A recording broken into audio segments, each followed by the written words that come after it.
Lukas jedhanii tokko lakkoofsa 33 irra sagalee jiru dubbisa namni nutti dhaggeeffadha. Waaqni fi lafti darbuuf jiru dubbiin koo garuu gonkumaa hin darbu jedhe. Ameen. Nagaan isiniif haa ta'u. Ameen.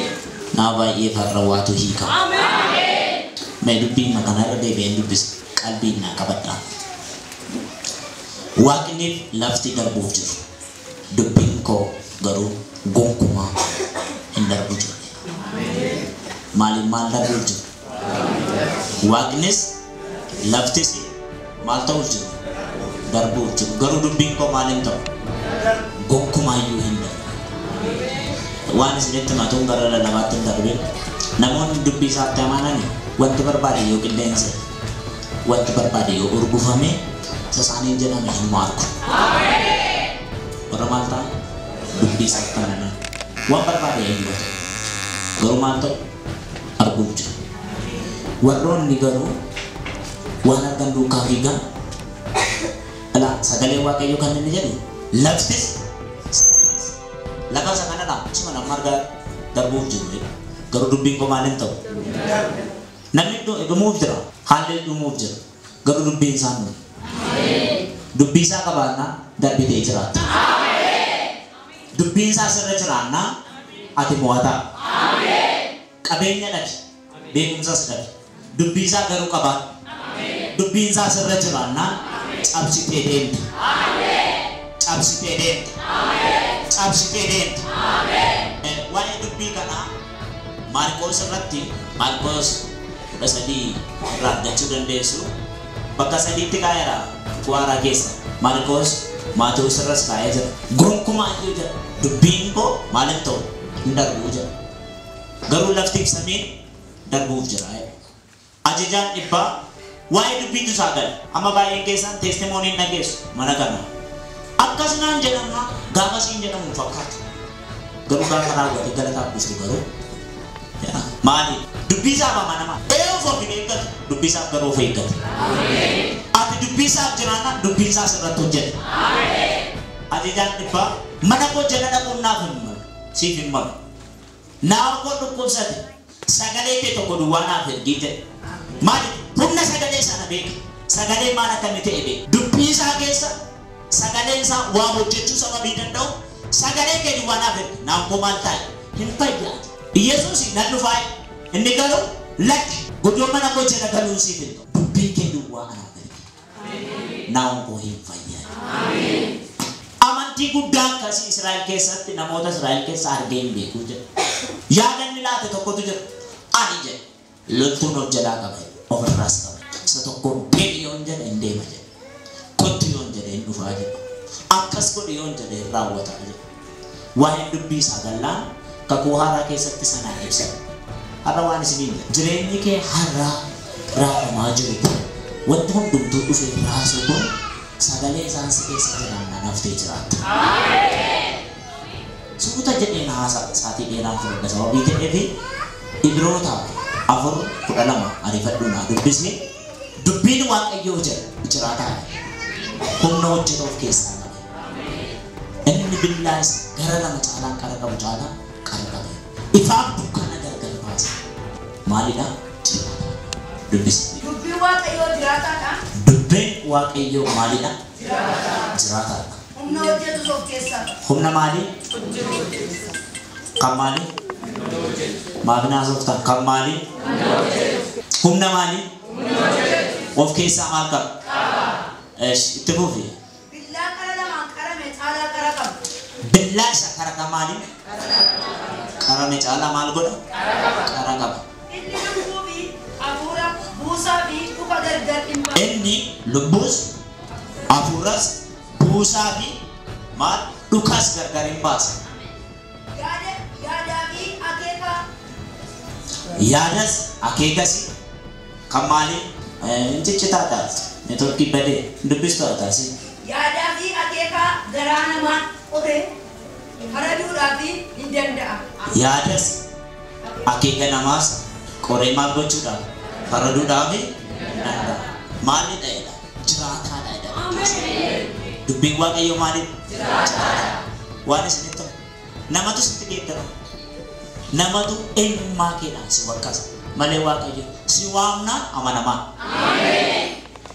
Sitti hin geeddaramu. Haala keenya ilaala. Lafti samii darbuu wayyaa. Hin darbuu si garuu dubbiin kun darbuu. Kakuu qabdaa laatti. Waatiin jedheeraa gaaf tokko. Yoo dubbii isaatti jiraatte irraa kaasee sirratti hojjechuu jalqaba. Humna sababii qabuuf, aangoo sababii qabuuf sirratti hojjetu. Amma suuta jedhee dubbata garuu nama baay'eetu har'a waa caafatee asii ba'a. Waa lafa kaayee asii ba'a. Faarsaa 62:11 Waaqayyo jedha takkaan dubbate lammaffaas hin dubbate aangoon kan isaa takkaa maal godhe dubbate lammaffaas maal godhe hin dubbate aangoon kan eenyu kan isaa ala seera uumamaa keessatti tokko sadii irratti ifni haa ta'u jennaan ifa ta'e aangoon kan eenyu maaltu ta'e ifatu ta'e ifni haa ta'u jennaan ifa ta'e akka dummaan dhufu dukkanaa ifa dhufu maqaatti moggaas aangoon kan eenyu kansa dubbisne faarsaa 62 Waaqayyo takka dubbateera. Waaqayyo takka dubbateera incite kansaas Waaqayyo takka dubbateera. isa baanu nan dubbisa isa dubbifadha akkasumas qaadis jechuudha kansanis hargeessa fuudhame dhiiga Kiristoosiin macaafni keessanii aburku aburku jedha ala Waaqayyo maal godheedha takka hin dubbate lammaffaas immoo maal godhe hin dubbate aangoon kan eenyu kan Waaqayyoodha jedha aangoon kan eenyu kan Waaqayyoodha jedha mul'ata Yohaannis 21:5 irratti ani waan hundumaa haaraa inni teessoo irra taa'u jedha ani waan hundumaa haaraa nan godha inni immoo ammayyuu as ba'uu jira ani maal nan godha waan hundumaa haaraa nan godha maalidha aangoon kan eenyu kan Waaqayyoodha waan hundumaa immoo maal nan godha haaraa nan godha inni immoo ammayyuu maal ta'uuf jira as ba'uuf jira ani alfaadha omeegaadha isa jalqabaati jira isa xumuraatis ani isa dheebote burqaa bishaanidha har'a hin dheebotta taanaan dheebuu baata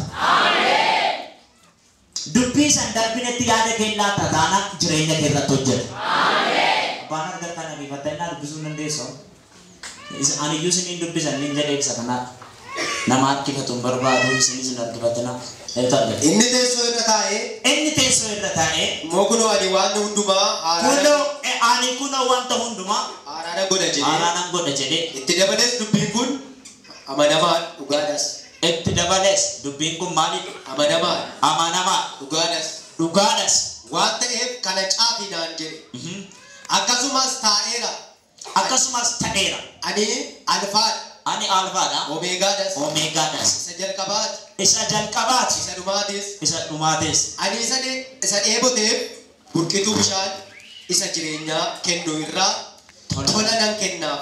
Ameen. Maal nan godhu? Tola nan kennaaf. Meetti yaadamni namni waan Waaqayyo jedhe waan ofitti fakkaate yoo bubuleef yaada biraa uumu. Abrahaamiif Saaraa mareedhaan Abrahaam jette yeroon koo deemeedha Aggaariin bira ga'eetti mareedhaan dhaqe yaada isaanii tokkummaadhaan deeman Aggaariin bira ga'e Ismaa'eel hin dhalate haa ta'u malee yeroo macaafa kana dubbadhu ofitti deebi'aa bilaalaa gaafa mucaan dhalateedhu durii sarraatanyaa Aggaariin turte amma gaafa mucaan manatti dhalateedhu fuula Abrahaam Aggaariin ilaaluu jalqabnaan yaada kaaste Abrahaam jedhe garbittii kee kana mana kanaa baase waan ishee barbaachisu seedhaaf ari'ette Waaqayyo Abrahaamtu Waaqayyoon gaaffii gaafate maal jedhee gaafata waa'ee Aggaar sana haasofnaan Saaraa gaafadhu jedhe dubbii sila Saaraa wajjin jalqaban Saaraa wajjin jalqabde Saaraa wajjin fite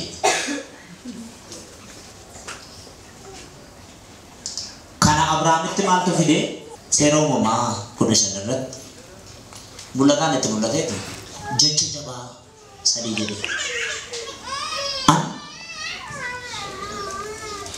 gaachana kee gatiin kee baay'ee guddaa hin ta'a. Innaa maal akka sanaan jette utuu an dhala dhabee jiru sammuu isaa jalaa dubbiin lafti waan hin darbuuf jira. Garuu dubbiin koo gonkumaa hin darbuun ni jedhee jalaa dhokattee maal akka sanaan jette anaan galaa mana koo dhadhaaluuf jedha. Waaqayyo kan inni jedhuuni galaan mana keessa dhaalu isa jilba kee keessaa ba'utu maal si godhu kun 15 irratti haasa'a 16 irratti garuu Abrahaam 16 irratti garuu Abrahaam Aggaariin bira ga'e aseechuun barraa'u akkas barraa kakuun eessa jira iddoo baay'ee keenyatti akkas ta'ee jira. Waaqayyo wanta nu dhiise nutti fakkaateetu seera keessa deebii jiraan. Amma teestimoonii yaadaa yoo qabdan mana kanaa buleettiin ergama jalqaba dhugaa ba'aa turte waan isheen jechaa turtellee nageenye garuu caafii isaa beeka. Furra gurgurruun anaannattinnaan abbaa manaa isheetti ni agaa turtan isa hin fakkaatu. Yeroo mana hin qabne waan waaqayyo mana nutti ijaaru nutti fakkaatu. Yeroo hojjetaan taane waan waaqayyo balbala hojii nutti banu nutti fakkaatu. Haala keenya achumatti waan dhiisu nutti fakkaata. Qormaanni gaafa nutti baay'atu waan ajjeesinu nutti fakkaatu. Garuu sammuu keenya keessa inni hundumaa danda'u inni hin darbin inni yeroo hundumaa wanti hundumtuu yoo hafe dubbiin isaa hin darbin dubbii isaa duwwaaf amanamaa inni ta'e gartuu keenya akka inni ta'e gaafa irraanfannutu miizanni keenya akka jallatti. Wanti nu hojjennu hundumtuu nu jalaa shafaafachaa deemti. Garuu lafti waaqni hin darba garuu dubbii waaqayyoo hin darbu jecha ituu dhaadachaa deemte seexanni carraa keessa qabe hin tufu. Namni isa dura kee dhaabbatu kun hin danda'amu siin jedhe. Garuu wanta argite hundumaa achittis asittis akka fiitee baarsaa fi goraadee taataanaa waaqayyo sirratti hin hojjetu. Wanta bartootatu Yesuusin duukaa deeme. Garuu gaaf tokko itti adda ba'eetu karaa biraa deemee dhufnaa dur lafa deemaa dur. Garuu gaafa sana akkas godhe bishaan irra deemaa dhufe. Mitaatii dha'eedhaan waynis immoo ekeraa dha'eedhaan eeyyuu jedhameetu alagaa miti Yesuusin duukaa warra deemaa turanidha. Achi gidduudhaa Phexros takkase sultanaan dhaggeeffadha ergaa nama baay'een dubbachaa jira. Molgaa keetu ganama kana jabaata. Ergitanyaadha namni 28 ituu sin galtan iyyuu guyyaa 5 asitti waasii ta'a. Amanamaa isa ta'e dhimma kee fitaa'eera. Galaanarra bishaanirra deemaa gaafa inni dhufee jedhu warri kaan ekeraa jedhan. Phexros garuu achi gidduudhaa akkase. Yoo si ta'e maal godhu ajeetii jecha Yesuus keessa kottu duwwaa takka deemeetu aneenyi waan jedhamutu itti galu bishaantu isa liqeessa. Yesuus garuu achi keessaa qabeessa baase. Baay'een keenya fagoon deemu makiinaan namarraa bibbitamtee hollaa garaajii jiraatti. Namichi gurgurees waa malee gurgura. Silkiin garaajii namichicha harka 7 jira. Lama makiinaa isaatti rakkoo uumtu hin beeku sababii ta'e. Sammuu isaa keessa namicha isa garaajii hojjetuu fi maal isheen ittiin 8-9-12 jedhan keessa boloon mafcha isattiin boloonii hiikaan sana namittiin nuukiisiidhaan wanta. Rakkina kana maaltu itti fide makiinaa tabalaa ishee itti fide. Kiristaanni dubbii hin dabarretti hirkatee hin jiraanne akka nama makiinaa ishee cabduu sanaa bite. Mooraalis hin laatu haasaa keessa hin jabeessu. Nama taatas hin jedhu. Kan geerumeeraas hin jedhu. Pentee ta'e diina arge. Diina waan baay'ee qabda isitti fakkaata. Anamma firamoo diinan baay'ee qaba. Diinni keenya Luusiferidha. Baay'ee miti. Inni maqaa Yesuus gaafa jettu biyyoo nyaata. Garuu pentee jedhee buusuu fi badee.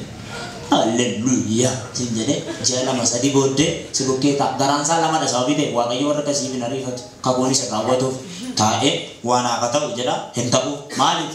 Paartii isaa gar tokko keessa billaa jira. Gar tokko keessa immoo bishaan baata. Gar tokkotti ibidda baata. Gar tokkotti bishaan baata. Isaan wal dhaamusu garaa masaa keessatti. Isaan asitti qabsiifachuuf dhufu hin bade. Ka booddee dhufeetu.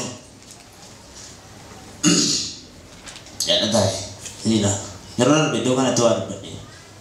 Namni ana jedhu amma qishiriin ga'uun ta'e.